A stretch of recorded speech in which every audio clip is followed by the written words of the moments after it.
Те, перед кем ковер страданий послала горе, вот кто мы. Те, кто скрывает в сердце пламень и скорбь во взоре, вот кто мы. Те, кто игрою сил враждебных впряжен в ярмо судьбы жестокой, кто носится по воле рока в бурлящем море, вот кто мы.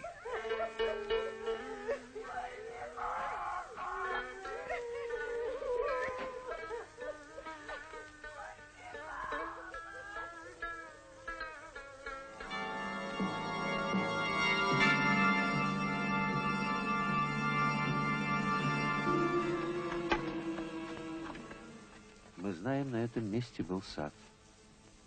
Теперь здесь кладбище. Убили моего отца. Здесь мой сын, мой брат. Убили моего отца и дядю. Нам тяжело было снимать этот фильм. Мучительно и страшно. Страшно, когда брат идет на брата. Сын убивает отца. Сосед идет на соседа. И называется это гражданская война. Кажется, что люди потеряли разум, ослепли от гнева, от крови. Я прошел по дорогам войны от Сталинграда до Берлина. Видел кровь и смерть. Я видел зверство фашистов. Но никогда не думал, что с подобной жестокостью я столкнусь здесь, в родном Таджикистане. Не мог представить себе, что люди, еще вчера мирно жившие бок о бок, будут убивать друг друга. Это большой позор для моего народа, сказал 90-летний Кулбат Хасанов.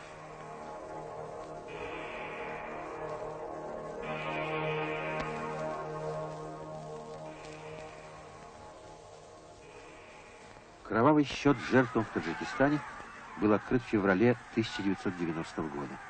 Формальным поводом для беспорядков было якобы предоставление вне очереди квартир армянским беженцам. Но истинные причины лежали гораздо глубже. Нападение разъяренной толпы на здание бывшего ЦК Компартии Республики, погромы, учиненные на улицах Душанбе, были тщательно подготовлены исламскими фундаменталистами, которые использовали в совершении противоправных акций мафиозные структуры. Подготовку к событиям они начали давно, еще в начале 80-х годов, с создания в далеких кишлаках конспиративных ячеек крайне реакционной религиозной секты ваххабистов. Посеянные зубы дракона обнажились в феврале 90-го года. Более 30 убитых, десятки раненых. Таков итог первой пробы сил исламских фундаменталистов. В душе большинства простого народа поселился страх.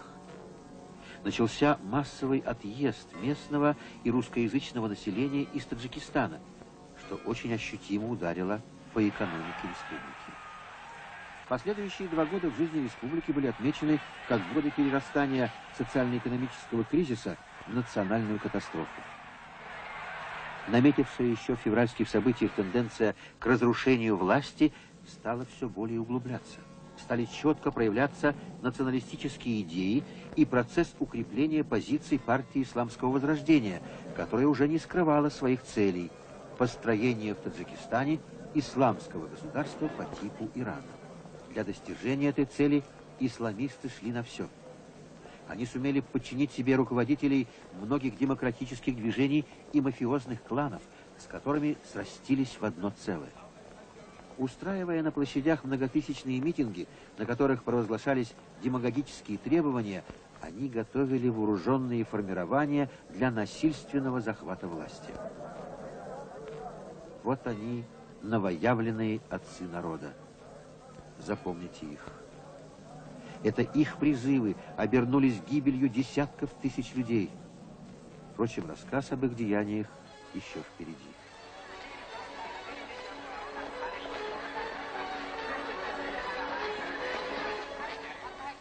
Исламские фундаменталисты были уже близки к осуществлению своих целей, но им помешали. В апреле 1992 года на площади Озади начался большой митинг в защиту законного президента и конституционных органов власти. Был создан единый фронт противников исламского фундаментализма. Упрощенно полагать, что противники исламистов только коммунисты. Прежде всего, на Азади объединились те, кто не хотел, чтобы в Таджикистане правили муллы, чтобы колесо истории было повернуто вспять и были восстановлены средневековые порядки. Во главе Народного фронта стал простой труженик, человек, проживший суровую жизнь, мудрый и справедливый Сангак Сафаров. Прирожденный лидер, он создал народную армию, которая сумела остановить кровавый террор против своего народа, развязанный боевиками исламской партии. Вокруг знамени, поднятого Сангаком Сафаровым и его единомышленниками, объединились люди разных национальностей и повели непримиримую борьбу.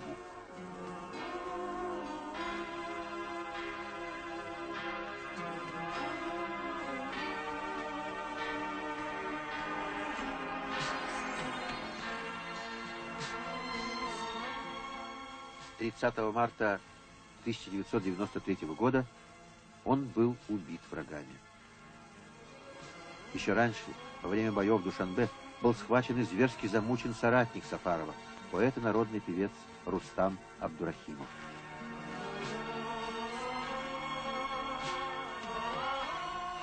В один день с Сангаком Сафаровым был также убит один из руководителей Народного фронта, популярный командир Файзали Саидов. Ему не исполнилось и 30 лет, но его любили и знали во всем Таджикистане, и очень боялись и люто ненавидели враги нации.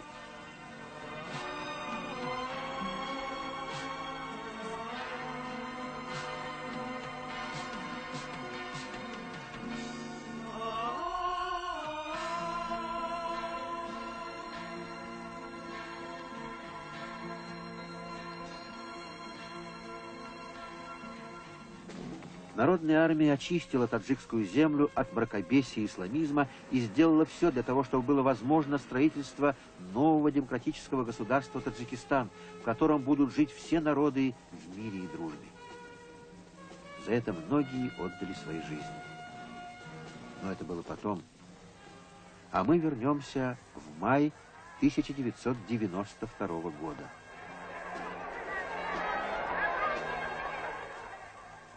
Здесь события разворачивались драматически. Боевики исламистов внезапно напали на митингующих на площади Азади и разогнали их. При этом также пролилась кровь. Это было практически началом гражданской войны. Верховный Совет Республики, президент и правительство не в силах были предотвратить бойню.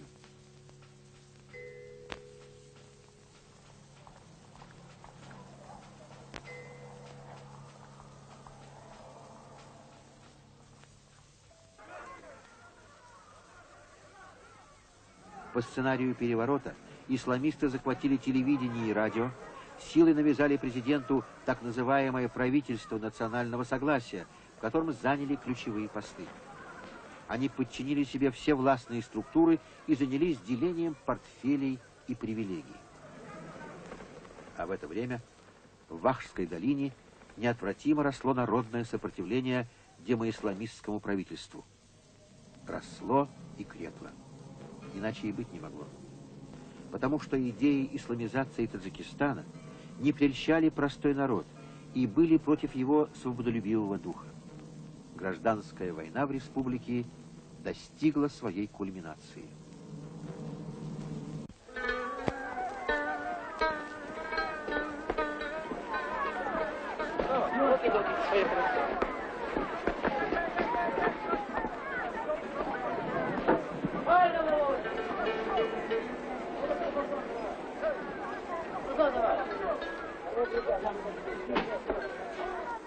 Как во всякой войне, больше всего страдают от нее дети, женщины, старики. Те, кто не может взять в руки оружие и защитить себя. Из районов, охваченных войною, бежали сотни тысяч мирных жителей. Бежали в Душанбе, в Ленинабадскую область, то есть туда, где, казалось, было относительно спокойно. В столице республики они заняли все гостиницы, общежития, селились даже в школах и просто в палатках.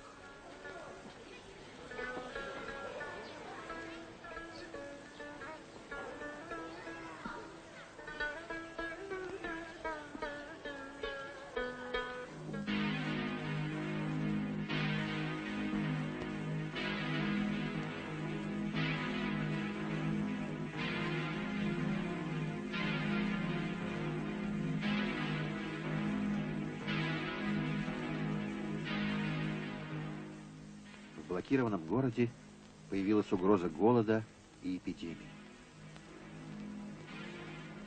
Позже, когда перевес в военных действиях был на стороне Народного фронта, исламисты, отступая, угоняли в Афганистан десятки тысяч жителей. Каждый 8-й житель республики стал беженцем. Внутренних же беженцев надо было не только устраивать, но и кормить. В этом республике очень помогло международное сообщество, оказавшее им гуманитарную помощь.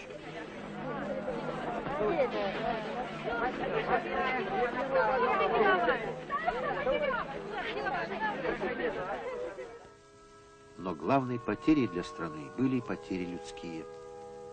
Десятки тысяч молодых жизней унесла война, очень многих оставила калеками. Люди умирали не только от ран. В блокированной фундаменталистами Кулябской области вспыхнула эпидемия токсического гепатита. И здесь помогла международная помощь, в том числе военные врачи из России и соседних республик.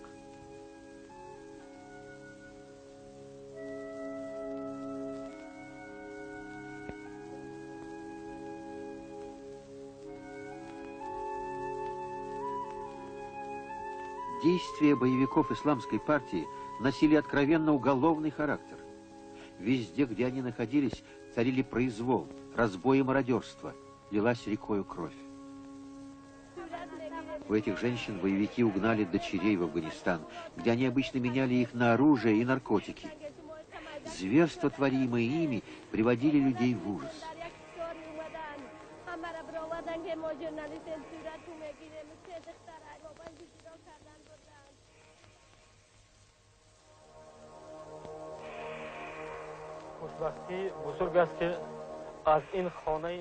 Свидетельствует журналист Баймурат Сайдалиев.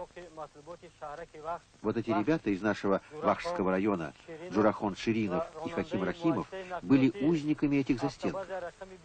Здесь, в бывшей бане совхоза Туркменистан, исламские фундаменталисты замучили сотни ни в чем не повинных людей. Здесь их пытали, жгли огнем. У живых мужчин отрезали гениталии, выкалывали глаза. Девушек насиловали, отрезали груди и затем убивали. Не жалели ни стариков, ни детей. В этих банных номерах они устроили камеры пыток. То, что они творили, по-моему, не делали даже фашисты.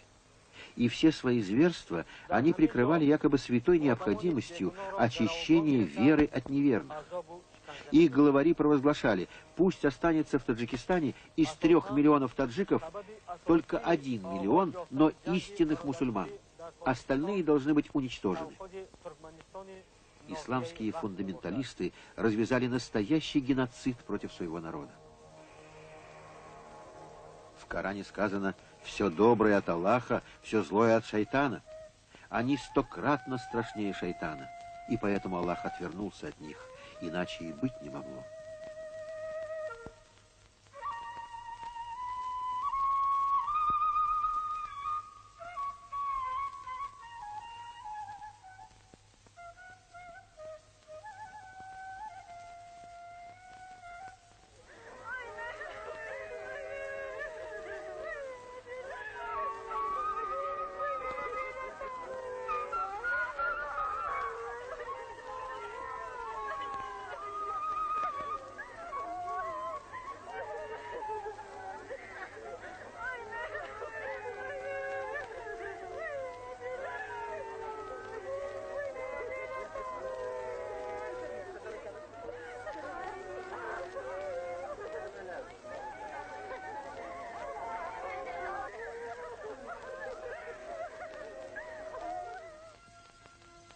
Гражданская война, продолжавшаяся более 10 месяцев, нанесла большой урон экономике республики.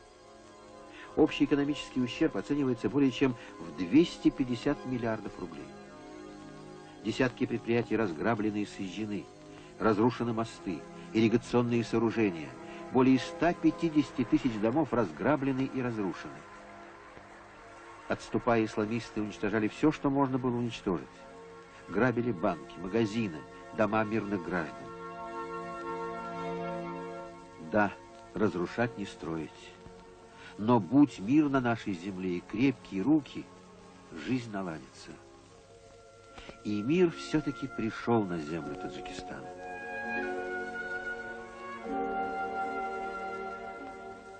Процесс стабилизации начался на 16-й сессии Верховного Совета Таджикистана, который собрался в ноябре 1992 года в городе Худжанде, где политическая ситуация была спокойной. Сессия стала этапом в новой истории независимого Таджикистана. На ней был избран новый глава государства. Им стал решительный и тонкий политик Имамали Рахмонов. Новое правительство возглавил Абдумалик Абдуладжанов.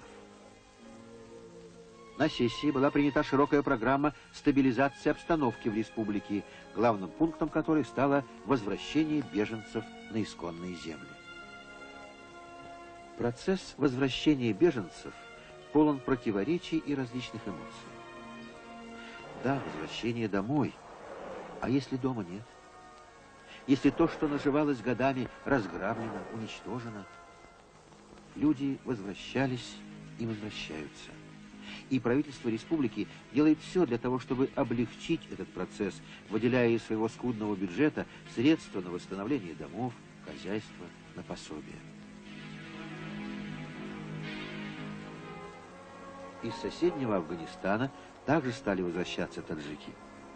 Возвращаются, несмотря на яростное сопротивление исламистов, бежавших туда под крылом маджахедов. Еще бы, ведь таким образом иссякает источник пополнения рядов боевиков, товар, за который можно получить оружие.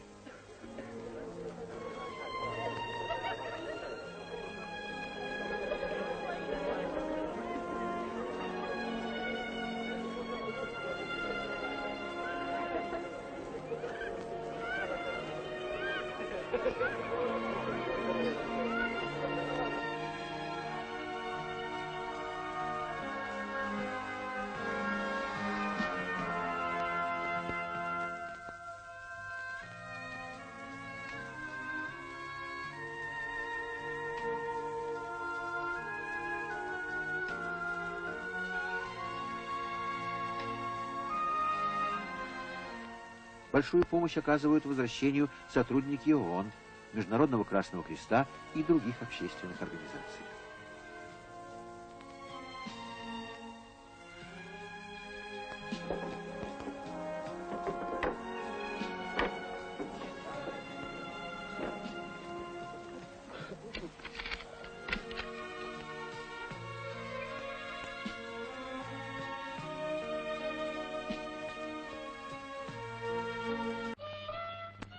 Возвращение домой – это не только трудности физические, но и моральные.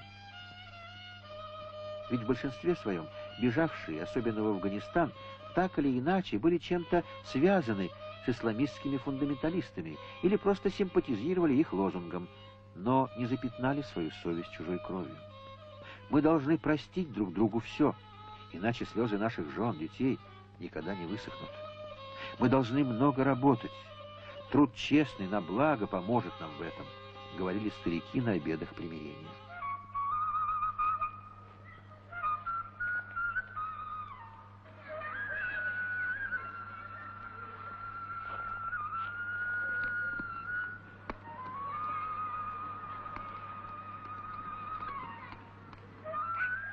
А работа им предстояла действительно большая. Необходимо не только обустроить как-то имеющееся жилье, но во многих местах строить заново. И люди строят. Для этого правительство республики выделило большие деньги. Ведь надо восстанавливать и фермы, и базы сельхозтехники, школы и детские сады, плотины и мосты.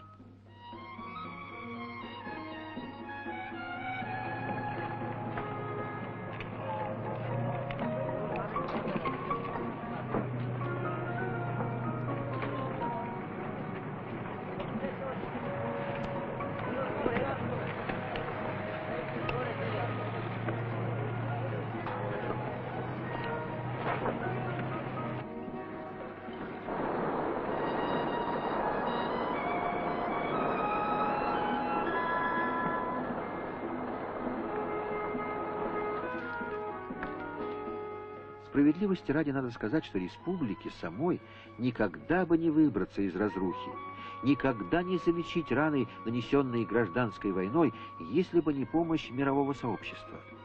Прежде всего, других братских народов, которые близко к сердцу приняли трагедию таджиков, хотя им и самим нелегко.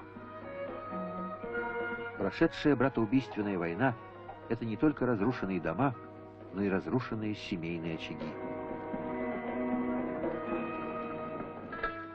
До войны в семье возвратившегося домой Орзу Гиосова было 17 человек. Остались 6. Он не знает, где остальные, живы ли. И таких сотни. Сегодня трудно найти в некогда цветущей Вахшской долине семью, которую бы не опалила губительным огнем войны.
Бежавшие от возмездия фундаменталисты и их приспешники, видя успехи нового правительства по стабилизации жизни в республике, обливают ложью свою бывшую родину. И самая большая из них – это ложь о тотальном уничтожении верующих мусульман, о закрытии мечетей и тому подобное. Говорит имам Хаджа Мирзо Абдулло Калонзада. Вы спрашиваете, как должны сосуществовать государство и религия? Отвечу так. И у власти, и у религии цель одна – человек. Воспитание в человеке справедливости, терпения, любви к ближнему через добро к нему. То, что произошло на моей земле, пролилась кровь, брат пошел на брата с мечом в руках. Это нарушение основ Корана. В священной книге сотни раз повторяется слово «сабр», терпение. Терпение к ближнему, к иноверцу, к заблудшему. Но люди забыли заветы пророка Мухаммада, и пролилась кровь. А молиться нам никто и никогда не запрещал.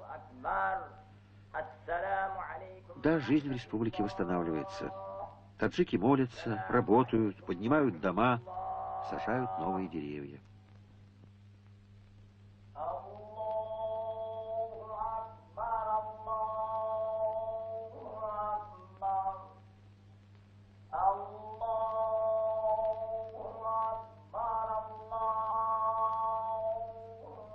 Но не имется непримиримой оппозиции.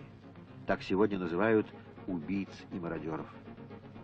С территории соседнего Афганистана при поддержке маджахедов они постоянно совершают вооруженные провокации.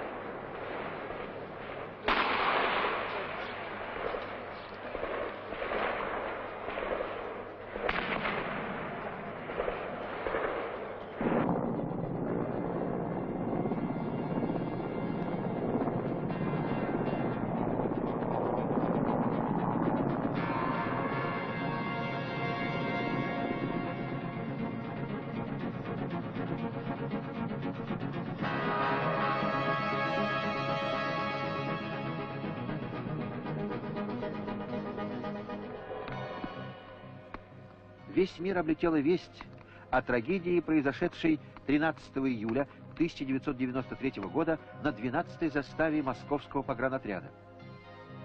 Небольшой отряд, охранявший границу, подвергся неожиданно нападению банды исламских боевиков и афганских маджахедов численностью более 200 вооруженных до зубов бандитов. В неравном бою, длившемся более 10 часов, погибло 24 пограничника. Среди них были и русские, и таджики, и узбеки. Рассказывает старший лейтенант Андрей Мерзликин. Всего разворотил, они гранатами закидали. А он стрелял самый последний, потому что гранатами начали выбивать. Ну не все на войне были, страшно людям, а он один остался и стрелял. Мы второй раз подошли, он стреляет, еще одна граната, вторая, а потом мы когда их уже последний раз выбили с этого окопа, от него уже все. Он пополам сложенный был, у него граната прямо сюда вот попала, разворот.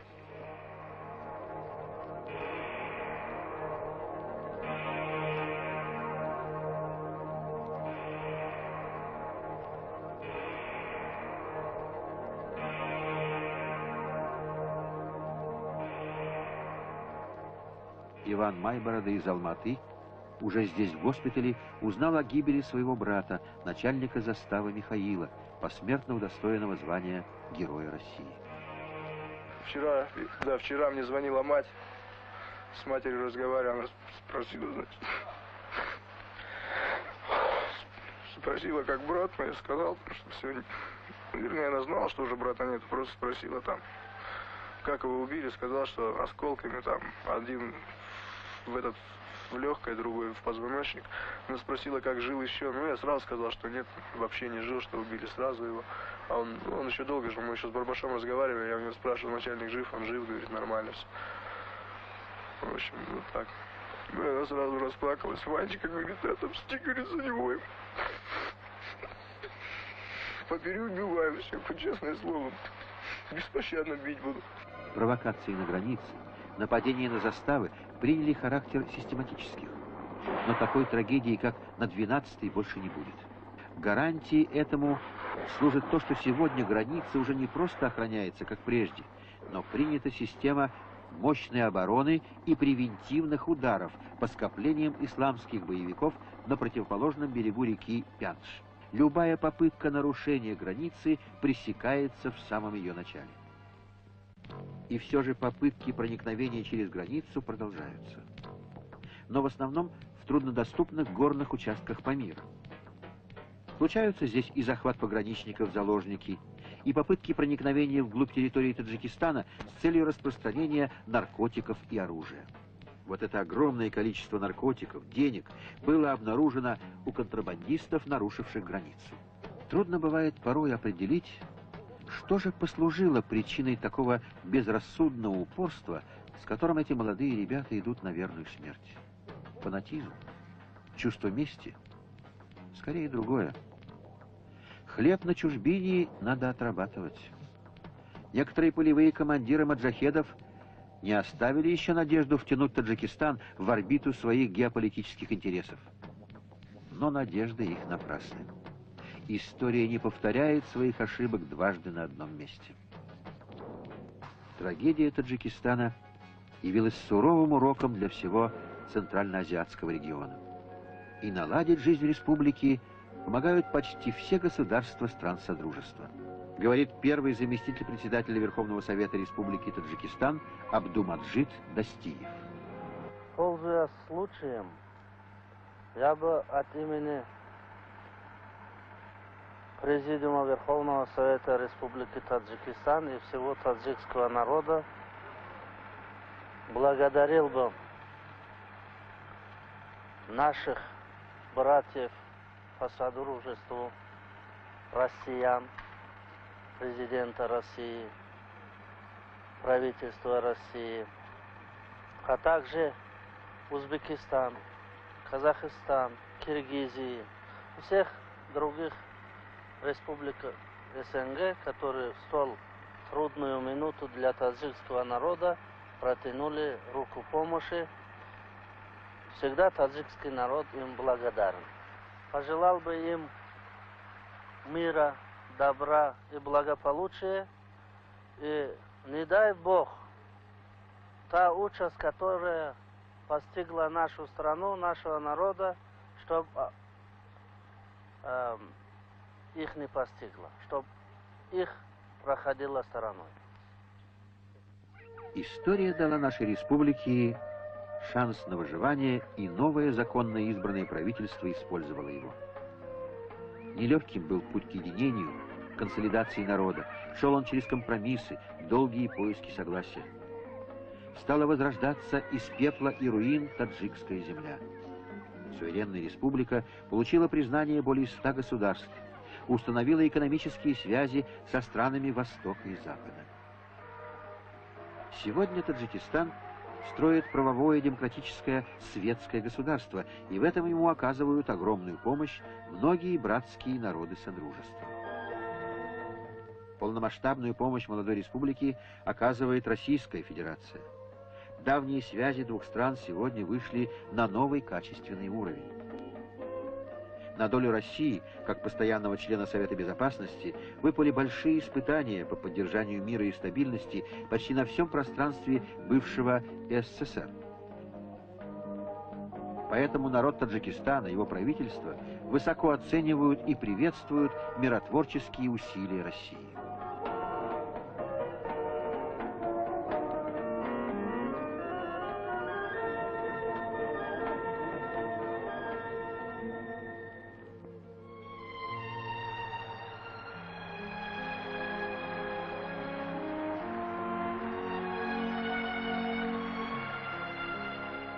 Большим успехом внешней политики молодой республики явилось подписание договора о добрососедских взаимоотношениях с Исламской республикой Афганистан. Договор был закреплен подписями главы республики Таджикистан Имамали Рахмоновым и президентом Афганистана Бурханиддином Раббани.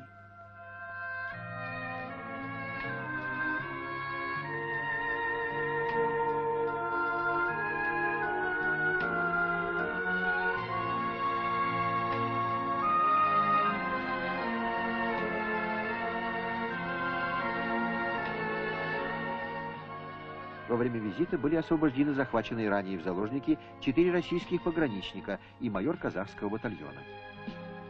Остается надеяться, что основные положения заключенного договора будут соблюдаться афганской стороной. Благодаря стабилизации политической обстановки стали восстанавливаться хозяйственные и культурные связи не только со странами СНГ, но и со многими странами Европы и Америки.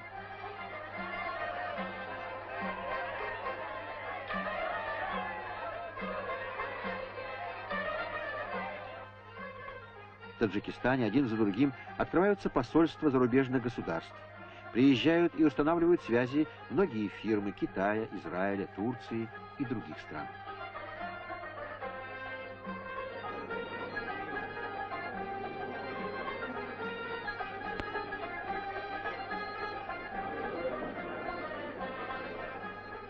Интерес к нашей республике основан не только на понятном желании помочь народу, попавшему в беду.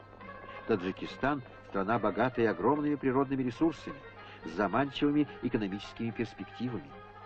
Но на данном этапе республика остро нуждается в целенаправленной помощи для своего возрождения.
помощь и мир, спокойствие на древней земле – это то, что желают все народы, населяющие нашу страну.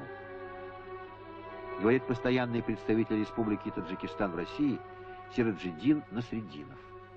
Мы надеемся, что из создавшейся ситуации, кризисной как в политической, так и экономической, найдутся силы и возможности как можно быстрее выйти. Залог тому подписанный экономический союз, подписанное соглашение о единой рублевой зоне, залог тому решимость нашего народа, решимость нашего правительства сделать все возможное, чтобы таджикский народ, как и народы других стран и государств, которые входили в бывший СССР, жили достойно и в достатке. Сближение политическое и экономическое стран СНГ – процесс закономерный, неминуемый. История независимости, свободы обернулась для многих из них драматическими, даже трагическими реалиями. Республики бывшего Союза настолько связаны хозяйственными, культурными традициями, что существовать раздельно друг от друга они не в состоянии. В одиночку им просто не выжить. И поэтому необходимость заключения политических, экономических договоров Содружества независимых государств осознается большинством из них как единственный и верный путь, гарантия дальнейшего развития по пути прогресса.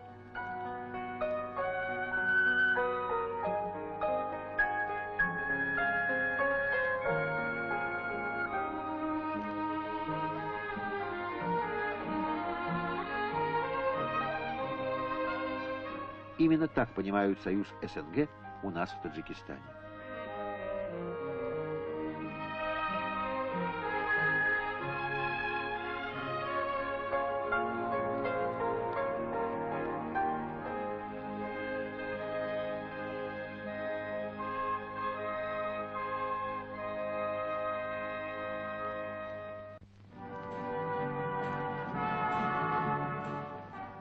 Очень важным для стабилизации обстановки во всем среднеазиатском регионе явилось подписание странами Содружества договора о коллективной безопасности.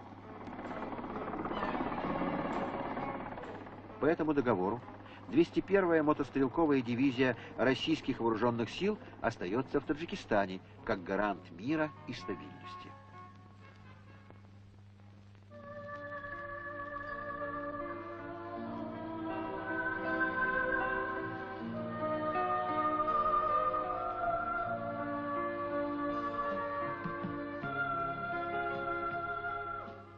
Первый заместитель командира дивизии полковник Сергей Черномордин.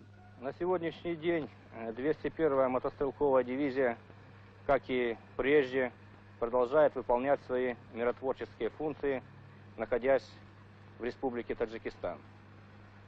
Сегодня воины дивизии, офицеры, прапорщики, солдаты, сержанты несут нелегкую свою службу, в основном выполняя задачи правительства России, министра обороны России по обоюдной договоренности с правительством Республики Таджикистан по прикрытию границы Таджикистана и недопущению развязывания крупномасштабных военных конфликтов. Да, именно Россия самым активным образом помогает Таджикистану в создании собственных вооруженных сил. Народные вооруженные силы Таджикистана уже создаются. Теперь же им приходится учиться в условиях регулярной армии, которой надо будет уметь оборонять рубежи своей страны по всем правилам военной науки.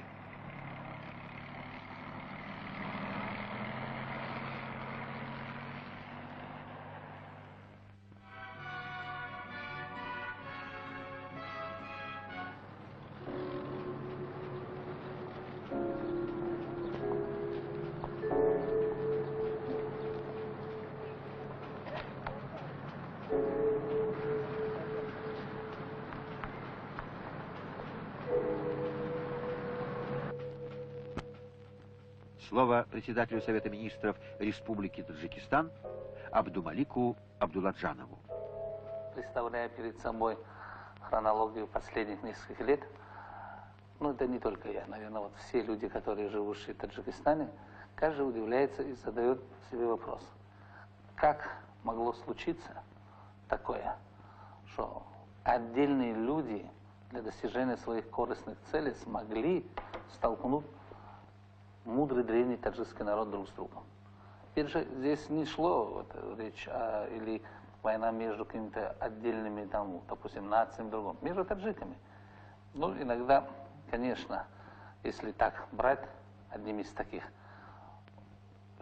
причин, это отдельные кучи людей, лидеры политические, для достижения вот своих корыстных целей, чтобы добиться власти, они смогли таджикский народ столкнуть друг с другом.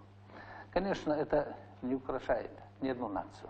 Что мы хотим видеть Таджикистан в будущем единым, все народы, которые живут на территории Таджикистана, единым, и живущие в единой дружной семье.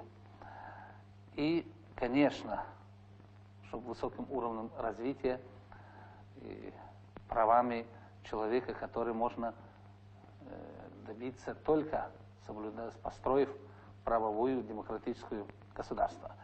Во-первых, конечно, в области в политике. Сегодня, конечно, надо стремиться и делать все к тому, чтобы вот эта вражда, которая была между регионами, как-то нейтрализовать и свести к минимуму. То есть снять вот эти межрегиональные противоречия. Это, я думаю, что мы должны в первую очередь искать политические пути путем переговоров между различными политическими партиями, оппозиционными группами. Это в первую очередь. Во-вторых, конечно, ну, кроме политического, наверное, большой фактор, большое влияние имеет и экономическое. В экономической части, я думаю, что особенно вопрос сейчас тяжелый стоит у нас восстановлением. Возвращение беженцев в свои исконные места, где они жили. Построить им жилье, отдать. Те, которые вынуждены были. Кроме этого, у нас еще есть категория людей, которые вообще выехали из республики. Это в основном те люди, которые, ну, специалисты высокого класса. Вот их надо постараться вернуть в республику. Каждая страна хочет построить правовую демократическое государство. Мы тоже хотим такое же построить. С высоким экономическим развитием. Для этого в республике есть все возможности. Нам истину одну запомнить нужно. Она проста, доступна и важна. Просторен мир, когда царит в нем дружба, и тесен он, когда царит вражда.